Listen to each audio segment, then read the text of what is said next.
que está atenta às suas necessidades e fraquezas, que conhece o seu caminho ideal e que não hesitará em intervir a seu favor no momento certo.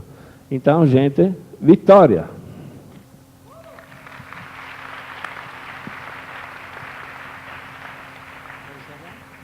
Vamos então passar a palavra para Haroldo Barros, meu colega de estudo das estrelas, que vai nos dar uma noção mais detalhada a respeito das previsões para o Brasil. Caros amigos da Nova Consciência, boa tarde. Eu queria, antes de entrar no trabalho que a gente tem que fazer, eu queria chamar a atenção para duas coisas.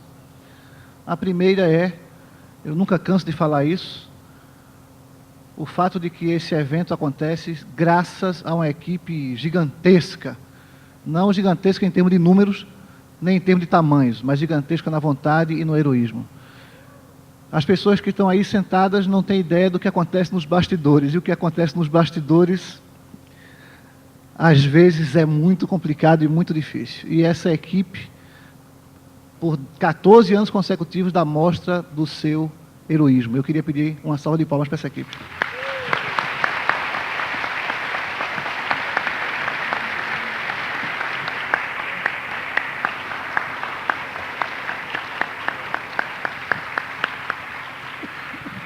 Queria chamar também a atenção para um trabalho muito bonito que está sendo feito no Encontrinho para a Nova Consciência. É um grupo de teatro, eu confesso a vocês que esqueci o nome, o pior é que é um nome grego. Tem alguém, como? Pictus, é isso? Ictus. Ok.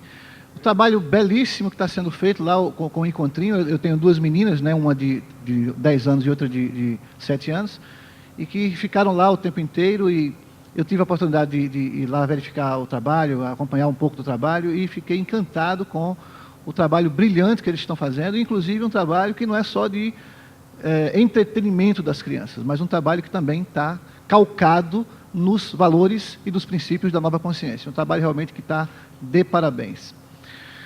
Bom, vamos trabalhar. Vamos trabalhar. A astrologia tem, evidentemente, uma gama de possibilidades muito ampla. Previsões para o ano 2005, isso abre um leque imenso de possibilidades. Inclusive, a gente discutiu um pouco isso no nosso encontro de astrologia, né? A questão da previsão versus predição, a questão, inclusive, do livre-arbítrio versus destino e assim por diante.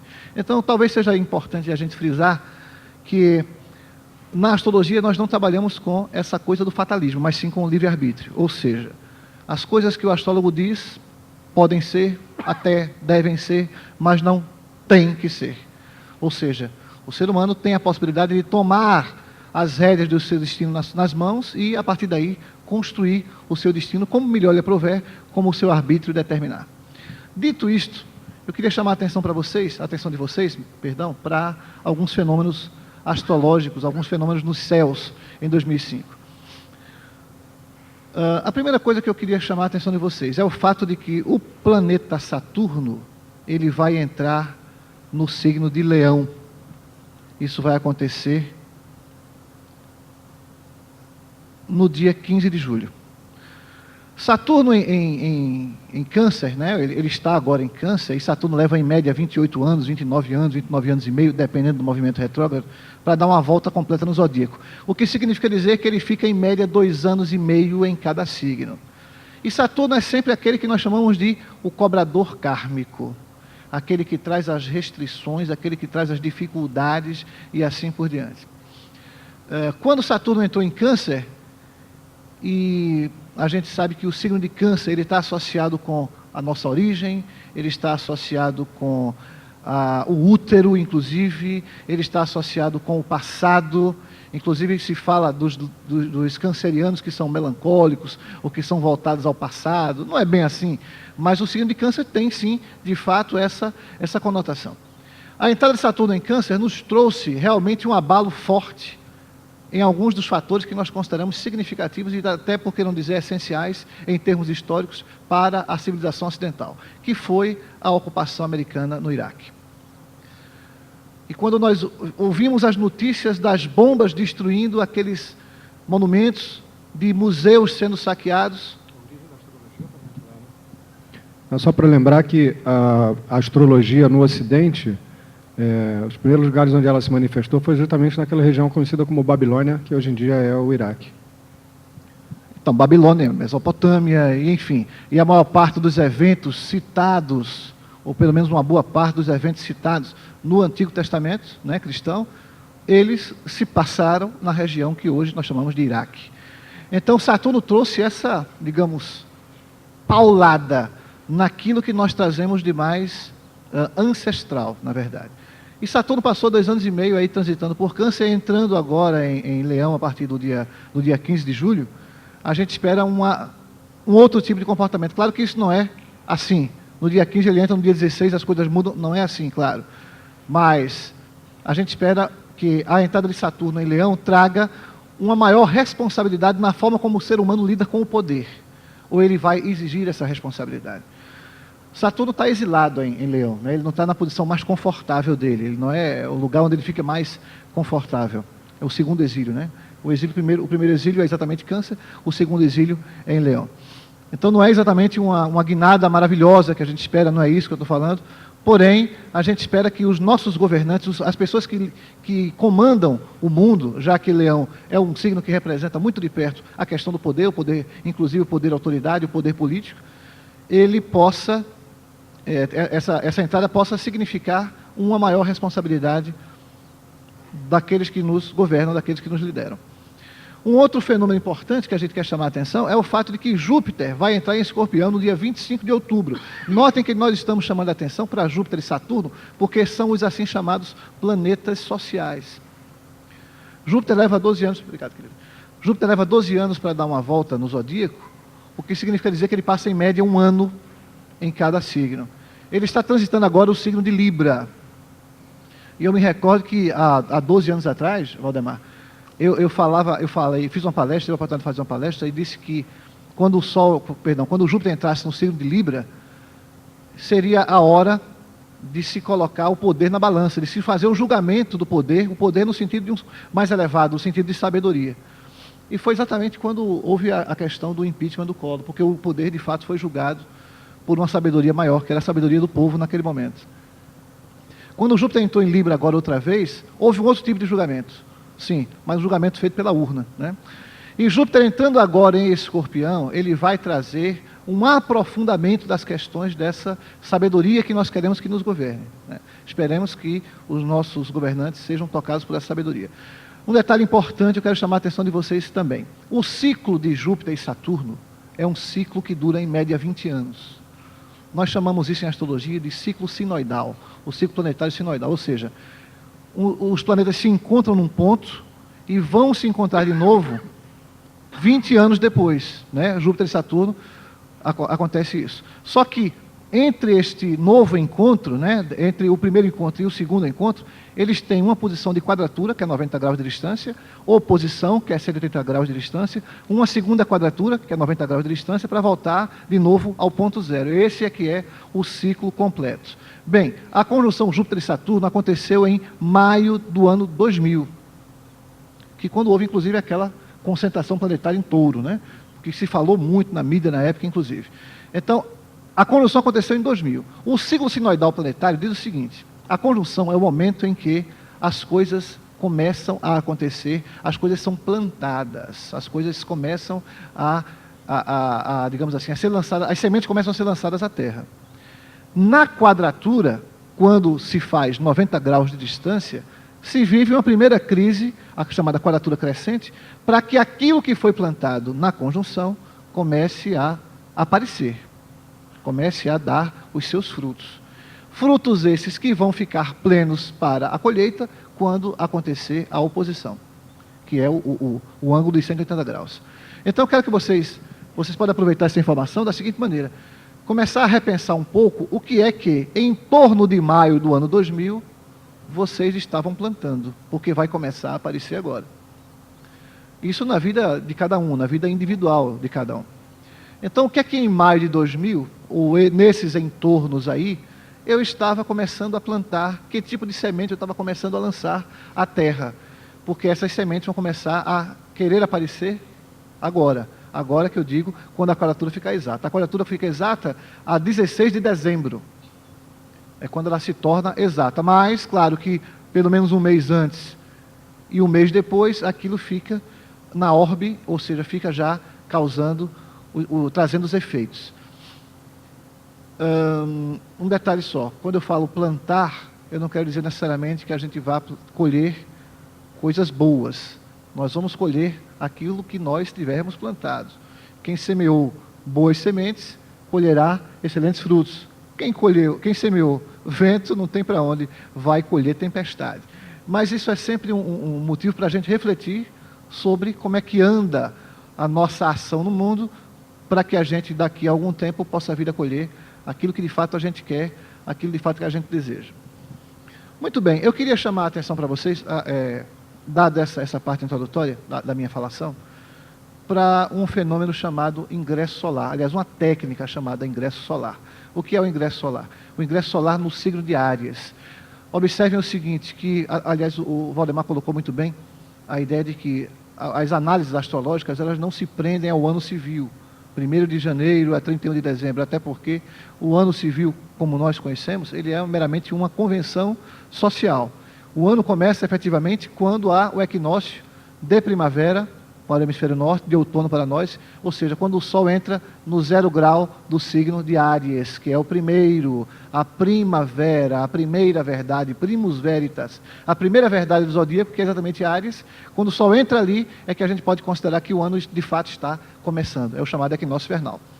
Então a gente faz o seguinte, a gente pega essa hora exata do equinócio vernal, a hora exata em que o Sol entra em Áries, e monta um mapa astrológico daquela hora exata, por exemplo, para a cidade de Brasília, capital do nosso belo e amado país. Então, a partir disso, a gente pode imaginar, ou pode fazer uma espécie de previsão, no sentido de ver antes, né, de antever tendências e possibilidades, do que pode rolar, do que pode acontecer naquele ano, a partir do equinócio vernal, até o equinócio vernal um ano depois.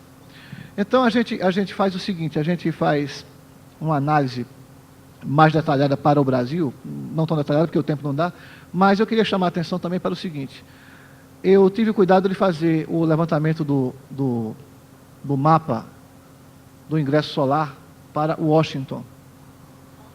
Washington, capital do maior império do mundo. E, bom, eu tive a oportunidade de notar que no mapa do ingresso solar em Washington, nós temos a posição de Marte, aliás, citado pelo irmão Vigílio La Sala, o deus da guerra, e Plutão, também uma energia bastante destrutiva, que são os dois planetas mais elevados no mapa da entrada solar, do ingresso solar em Washington. Então a gente espera que, infelizmente, né, agora há pouco a Yassana perguntou, e aí, Heródoto, como é que estão suas previsões? Estão boas? Eu digo, não está lá essas maravilhas não.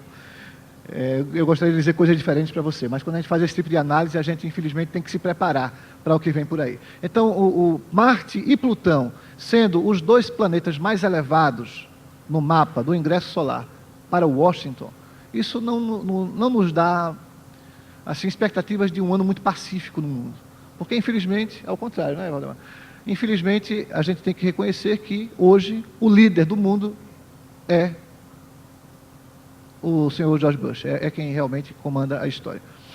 E Marte e Plutão lá em cima não nos trazem grandes prenúncios de muita paz. Um outro detalhe importante é que Saturno em trânsito, Saturno fazendo o seu movimento natural, ele fica numa situação, ele fica num ponto em que faz oposição ao Plutão no mapa natal dos Estados Unidos, aquele mapa que é o comumente mais aceito como sendo o mapa natal dos Estados Unidos, Declaração de Independência, inclusive, dos Estados Unidos. Ora, Plutão fazendo oposição a Saturno não é também um indício muito favorável.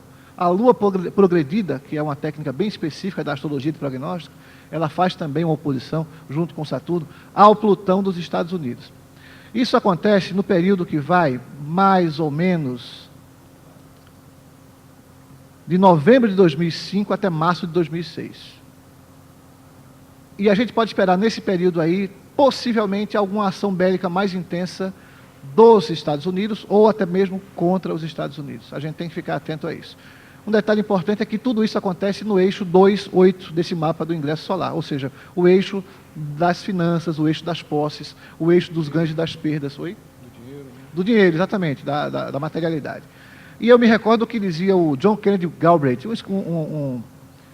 um economista muito famoso, né, do século XX, que ele dizia o seguinte: quando os Estados Unidos espirram, a Europa pega uma gripe e o terceiro mundo pega uma pneumonia, né? Então, a gente vendo que todo esse bombardeio aí sobre o mapa do ingresso solar dos Estados Unidos acontece no eixo 2,8, que é o eixo das finanças, a gente pode talvez imaginar que vem bomba por aí, também nesse aspecto material, nesse aspecto econômico, nesse aspecto financeiro. Vamos ficar atentos. Tenho aqui montado também o mapa do ingresso solar para as coordenadas de Brasília. Então, como é que está a situação especificamente do Brasil, né? E aí nós temos uma série de informações interessantes. O ascendente esse ano cai em Touro, para o ingresso solar do Brasil. O descendente, consequentemente, é Escorpião, ou seja, a casa 7.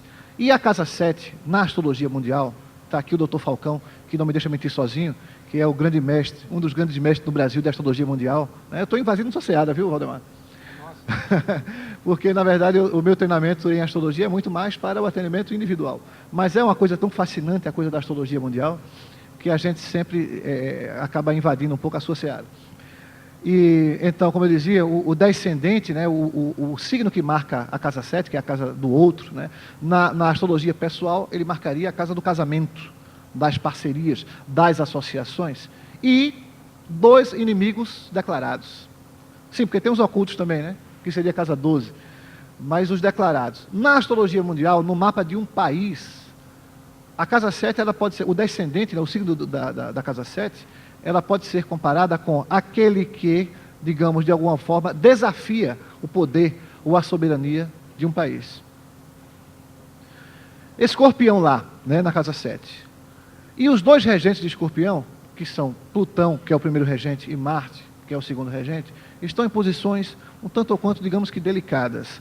Você vê o seguinte, me ajuda aí, Valdemar, olha só. O Marte, que é um dos regentes de Escorpião, na casa 9, que é a casa do estrangeiro, das relações internacionais, fazendo uma oposição com a Lua, o que também não prenuncia nada de fácil, nada de bom. Há uma oposição também com Saturno, se a gente forçar um pouco ali a ordem, ainda pega uma oposição, né, com Saturno. Então, Saturno, Lua em oposição a Marte na casa 9, a gente pode imaginar que podemos ter que enfrentar determinadas crises internacionais, problemas, conflitos significativos, importantes, graves, problemas diplomáticos que venham realmente, né, aí do exterior e que vão exigir uma habilidade muito grande nossa para lidar com isso, né? Uma outra questão é que o segundo regente de Escorpião, que na verdade seria o primeiro regente, né, tradicionalmente Plutão, está na casa 8 desse mapa do ingresso solar.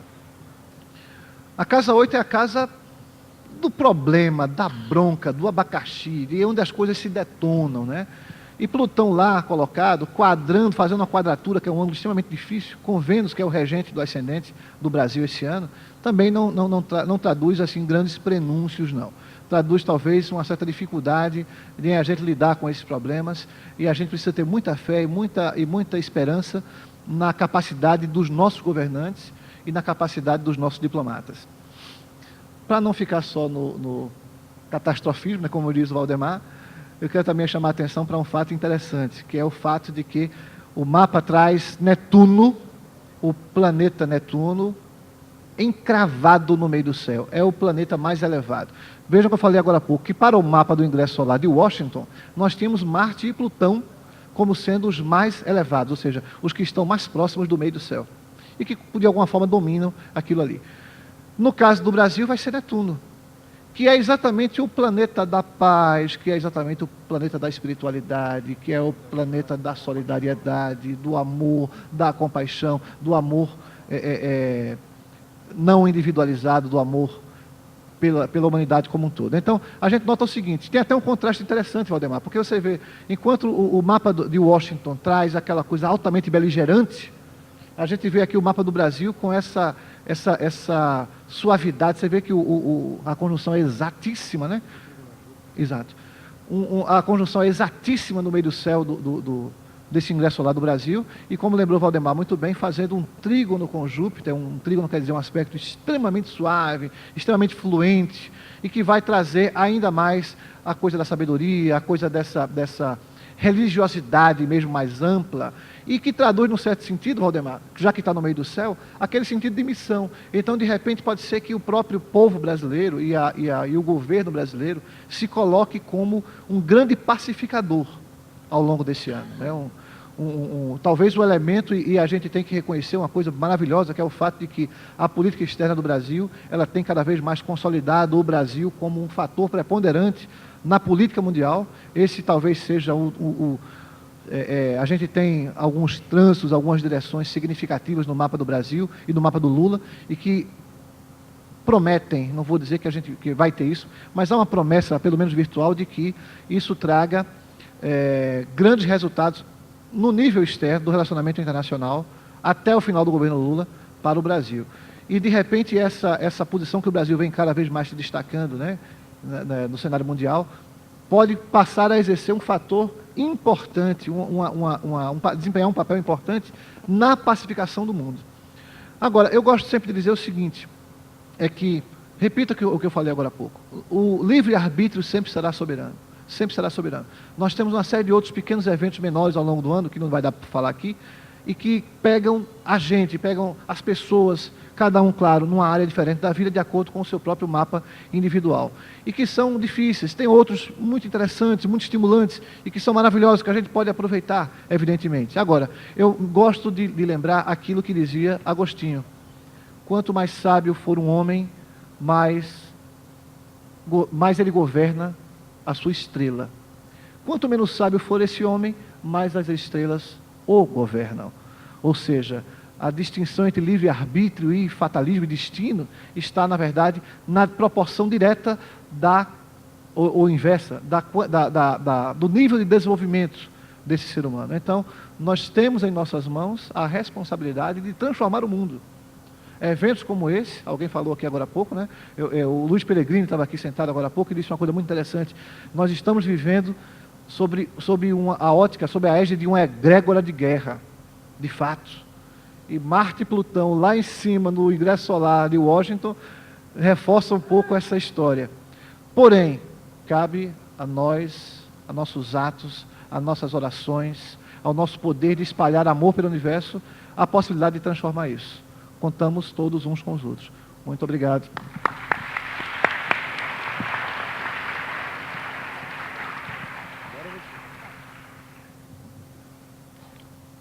Passar então a palavra à nossa querida Mônica Bonfilho, que vai tecer as suas considerações aqui para nós. Boa tarde. Bom, a primeira coisa, assim, eu queria dizer para vocês que eu fiquei surpresa, feliz com esse encontro que eu não conhecia. Até um grande divulgador está aqui ao meu lado. Ele falou: Mônica, eu luto todos os anos para que as pessoas conheçam mais esse evento. Eu fiquei apaixonada aqui por Campina Grande. Me surpreendeu muito. E uma das coisas que acabou me surpreendendo, não sei se vocês acompanharam, no dia 31 de dezembro, eu fiz o programa da Ana Maria Braga. Vocês assistiram?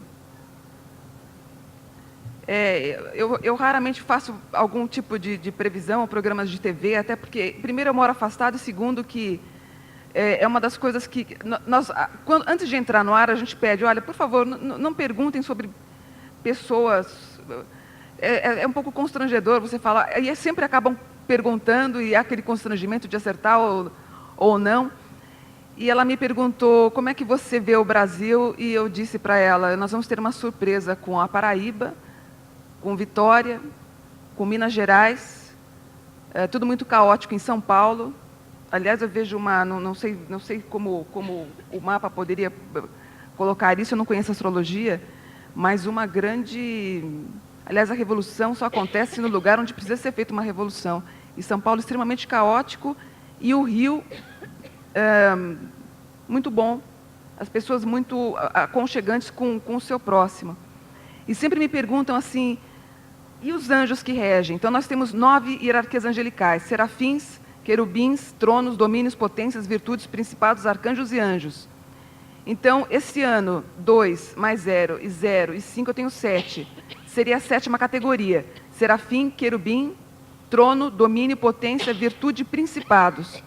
Os principados são os anjos responsáveis tanto pelo amor, o amor tanto assim individual como a solidariedade, como você expressou bem. Foi muito, muito interessante como as coisas acabam se unindo, né? Independente do estudo. E só que a qualidade principado, ela governa e rege também tudo que é oculto na Terra em relação à preciosidade. Então, eu previ para o Brasil, esse ano, a descoberta de pedras preciosas, poderia dizer assim, no norte.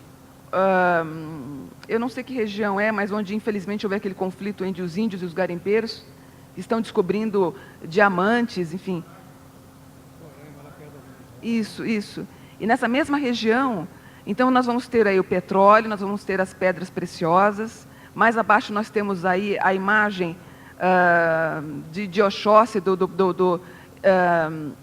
de Odé, que seria toda uma questão da agricultura, dos transgênicos, se vocês gostam ou não, mas se vocês aceitam ou não, mas é uma questão que o Brasil em tecnologia vai dar um banho nesse quesito, em exportação, e será um grande berço aqui, porque creio, segundo o estudo angelical, que aqui é a grande terra prometida, até porque tem uma relação muito próxima com Israel. Se você for pegar as letras de Israel, juntamente com o do Brasil, você tem uma ligação. Eu tinha contado com a Ana Maria, eu falei para ela, nós tivemos um atentado por ar, por terra, na Espanha, com fogo, com a terra. Eu falei assim, infelizmente falta um elemento, que ela falou, seria a água e o mar. E uma coisa, não sei se vocês notaram, eu liguei inclusive para ela depois, eu falei que nós íamos ter um problema com o mar, com água, e teríamos conflitos em relação às fronteiras, que você confirmou também, né? Através do mapa. Eu falei que nós teríamos problemas com fronteiras, a Argentina com o Brasil, e ela fez um comentário curioso quanto ao mar. Ela falou assim, alguma coisa tipo Malvinas, e 2 dias depois aconteceu o problema do tsunami com as ilhas, com Maldivas. Eu achei muito curioso, ela até ficou bastante impressionada.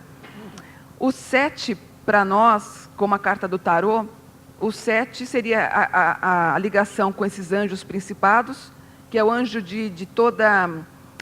você tem um grande tesouro na sua casa, então você tem uma ligação forte com artesanato, com alimentação. Se você está com essa coisa do emprego, encontre na sua casa algum desenvolvimento que você venha fazer, porque você tende a ganhar dinheiro sendo seu próprio empregador, empregando outras pessoas também, sempre a família trabalhando unida. E o 7, para mim, quando eu relaciono através dos orixás, a gente sabe o orixá que rege o ano através do primeiro dia do ano. O primeiro dia do ano, no ano passado, caiu numa quinta-feira. Então, foi a regência de Oxóssi e teve aquela explosão da agricultura, da exportação de soja. Esse ano, o primeiro do ano, foi um sábado. Então, nós tivemos a regência de Iemanjá, mas o número 7 lembra Inhansã, que é a deusa dos raios, dos relâmpagos, das tempestades e das trovoadas. Então, era um ano que a gente já sabia. E com a regência da Lua também, a gente sentiu aquele problema todo relacionado ao mar, que isso tende a acontecer todo ano. Eu queria dizer para vocês que eu sempre afirmo que aqui é uma terra abençoada, e eu digo que as pessoas, na verdade, nós sempre estamos com os braços abertos para receber todas as pessoas. Paraíba me surpreendeu nesse encontro por isso também, e é isso que tende a acontecer. Eu não sei que dia que cai o primeiro do ano de 2006. Alguém pode me dizer? De 2006? Né? Foi quinta, 2004, 2005 foi num sábado, a gente pode... Cai num domingo, já amenizou um pouco então, né? Domingo nós temos a regência aí das crianças, já vai amenizar um pouquinho. Mas tudo indica, através desse 2005, através do número 7, então vai ser muito bom aqui para o Brasil, né? Mas, por tudo que eu li, por tudo que eu estudei, de acordo com o meu conhecimento com os anjos, a gente vai estar esse ano, em outubro, provavelmente com algum problema sério com o Papa, que ele já apresenta uma piora em relação à saúde. Eu creio que, quando ele completar 25 anos do papado, eu creio que ele tende a liberar, inclusive, a medicação que ele vem a tomar, até porque ele sabe, né, da previsão de Nostradamus, que o que vai acontecer depois da morte dele, que tende aí a cair drasticamente a questão da Igreja Católica, do poder, os templos irão ruir, e você tem uma questão aquariana mais individual e mais a tua casa, né? Não existirão tantos templos, mas sim o teu templo interior e a tua ligação com o teu corpo, com a tua alimentação, com o modo com que você vive e o aspecto da longevidade. Outra coisa que tem a ressaltar, o número 7, que é o ano da mulher. Não vejo mais o patriarcado, mas sim, não a era matriarcal, mas o matricentrismo, como dizia a grande Rose Morar, que nós temos aí a igualdade e não a superioridade, né? Outra coisa que eu queria colocar em relação a... que bate com o que ele comentou, para esse ano e mesmo para o ano que vem, no começo do ano que vem, existe uma grande possibilidade de uma terceira guerra mundial desencadeada aí através dos Estados Unidos. A gente fala assim, quero que não aconteça, mas há uma grande expectativa de... enfim, por isso que eu vejo tanta receptividade aqui em relação ao Brasil.